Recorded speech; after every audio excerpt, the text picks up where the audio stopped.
உலகின் மூத்த மொழி தமிழ். தமிழ் ஒரு இந்திய மொழி. உலகின் முதல் மனிதனாக தமிழனும் இருந்திருக்க கூடும். ஆம், தமிழன் இந்தியர்களில் ஒருவன். சிந்து சமவெளியிலும் ஹரப்பாவிலும் தமிழ் வாழ்ந்ததற்கான ஆதாரங்கள் கிடைத்துவிட்டது. ஆதிச்சநல்லூர் கல்வெட்டுகள் 6000 ஆண்டுகளுக்கு முன்னால் தமிழ் இருந்ததை அடித்துச் சொல்கிறது. சமீபத்திய கீழடி அகழ்வாய்வுகள் 2500 ஆண்டுகளுக்கு முன்னால் தமிழின் இருப்பை உறுதிப்படுத்துகிறது. இதையெல்லாம் நாங்கள் சொல்வதற்கு காரணம், தமிழனிடம் தற்போது இருப்பதெல்லாம் பேசிக் கொண்டிருக்கும் வரலாறும் யாரும் படிக்காத இலக்கியங்களும் தான். இனி எந்த தமிழனும் ஐடி கம்பெனிகளில் அமர்ந்து கொண்டு புறநானூற்றையும் அகநானூற்றையும் படிக்கப் போவதில்லை. அவை போன்ற தரம் வாய்ந்த இலக்கியங்களை படைக்கப் போவதும் இல்லை. கலாச்சாரங்களின் பிரதிபலிப்பும் அதன் நீட்சியுமே வரலாறாகிறது. இதோ ஒரு கலாச்சார கண்ணாடி கொஞ்சம் கொஞ்சமாக உடைபட்டுக் கொண்டிருக்கிறது. ஜல்லிக்கட்டு தமிழர்களின் பாரம்பரியம். இன்னும் தெளிவாக சொன்னால் அதற்கும் மேல். தமிழர்களை நீங்கள் இந்தியர்களாக ஏற்றுக்கொண்டால் இது இந்தியர்களின் பாரம்பரியமும் தான். சிந்து சமவெளி நாகரிகத்தின் அடையாள சின்னமாகவே ஒரு காளை மாடுதான் இருக்கிறது. மாடுகள் நம் நாடெங்கும் போற்றுதலுக்குரியதாக இருந்திருக்கிறது. இன்றும் பல இடங்களில் இருக்கிறது. மாடுகளை மகன்களைப் போல தம்பிகளைப் போல வளர்க்கிறவர்களை, இறந்து போன தங்கள் மாடுகளை கோவில் கட்டி வழிபடுகிறவர்களை, மாடுகளோடு சிநேகத்தோடு பாசத்தோடு விளையாடும் குழந்தைகளை நீங்கள் பல தமிழக கிராமங்களில் எளிதாக பார்த்துவிட முடியும். ஜல்லிக்கட்டு தடை. இதற்கு பின்னால் கார்ப்பரேட் வணிகத்தையும் அரசியலையும் தாண்டி பல சதிகள் இருக்கிறது. காளையின் தனிச்சிறப்பே இழுவிசைதானே.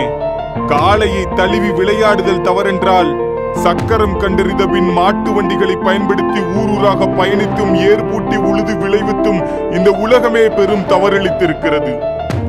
இன்றும் சீனாவின் யூனிலீனில் வருடம் தோறும் லட்சக்கணக்கான நாய்கள் வெட்டி கொலை செய்யப்படுகிறதே, அதெல்லாம் அவர்களுக்கு தெரியாதா? 100க்கும் மேற்பட்ட நாட்டு மாட்டினங்கள் இருந்த தமிழகத்தில் இப்போது ஒற்றை இலக்கத்தில் தான் இருக்கிறது. இந்த நிலையில் ஜல்லிக்கட்டின் தடை நாட்டு மாட்டினங்களை மேலும் அழிவை நோக்கி இட்டுச் செல்லும். இதனால் நாளைய தலைமுறை குழந்தைகளுக்கு A2 என்ற நஞ்சற்ற பாலும் கிடைக்காது.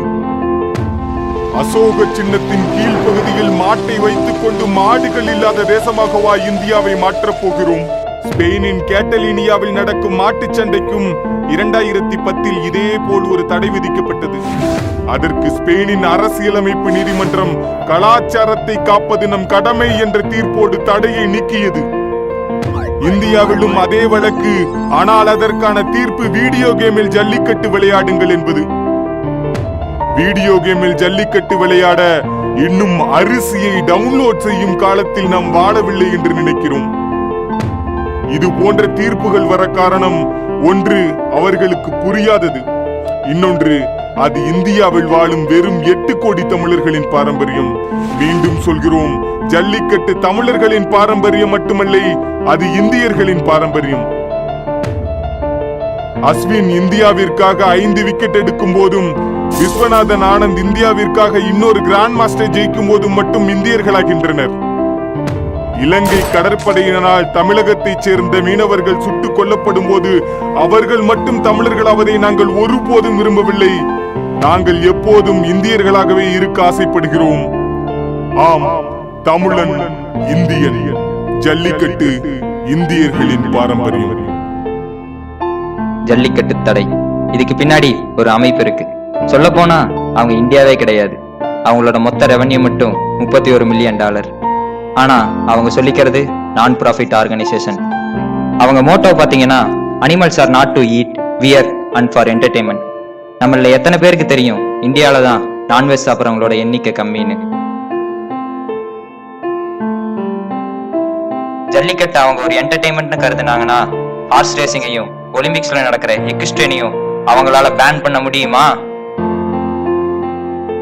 நமக்கு சம்பந்தமே இல்லாத ஒரு அமைப்பு வந்து நம்ம கல்ச்சரை பேன் பண்றாங்க. நம்மளும் அதை பார்த்துட்டு சும்மாவே இருக்கோம். நம்ம கிட்ட இப்போதைக்கு இருக்க ஒரே வழி சோசியல் மீடியா. தமிழ்நாட்டில் மொத்தம் 7.8 கோடி பேர் இருக்காங்க. இதுல இன்டர்நெட் யூசர்ஸ் மட்டும் 2.7 கோடி பேர். இதுல சோசியல் மீடியால அப்படின்னு பாத்தீங்கன்னா, ஃபேஸ்புக்ல 1 கோடி பேரும், ட்விட்டர்ல மட்டும் 8,87,000 பேரும் இருக்காங்க. அங்கங்க நடக்கிற ஆதரவை ஒன்று சேர்த்துனாதான் நம்மளோட பலம் என்னன்னு அவங்களுக்கு தெரியும். நம்ம பலத்தை ஒன்னா சேர்க்கறதுக்கு ஒரே வழி ட்விட்டர் ட்ரெண்டிங். தலையை ட்ரெண்ட் பண்றோம், தளபதியை ட்ரெண்ட் பண்றோம். ஏன் நம்ம எல்லாரும் சேர்ந்து நம்ம பாரம்பரியத்தை ட்ரெண்ட் பண்ண முடியாதா? #TN needs jallikattu. இதை தான் நம்ம ட்ரெண்ட் பண்ண போறோம். ஒரு விஷயத்தை ட்ரெண்ட் பண்ணணும்னா வெறும் 1700 ட்வீட்ஸ் போதும். 8,87,000 பேர் இருக்க நம்ம இதை பண்ண முடியாதா? ஒரு நாள் ட்ரெண்ட்ல இருந்தா பார்ப்பாங்க, அதே 2வது நாள் ட்ரெண்ட்ல இருந்தா யோசிப்பாங்க. 10 நாள் ட்ரெண்ட்ல இருந்தா இதோட இம்பாக்ட் எப்படி இருக்குன்னு யோசிச்சு பாருங்க. இதுக்கு வெறும் 1700 ட்வீட் மட்டும் பத்தாது. ஒரு நாளைக்கு ஒரு ட்வீட், 10 நாளைக்கு 10 ட்வீட். 8 லட்சம் பேர் இருக்க நம்ம ஏன் இதை ஒரு பெரிய லெவலுக்கு கொண்டு போக முடியாதா? வித்தின் ஃபியூ டேஸ்ல ஜட்ஜ்மெண்ட் வரப்போகுது. அதுக்குள்ள நம்மளோட சப்போர்ட்டை #மூலியமா வெளிப்படுத்துறோம்.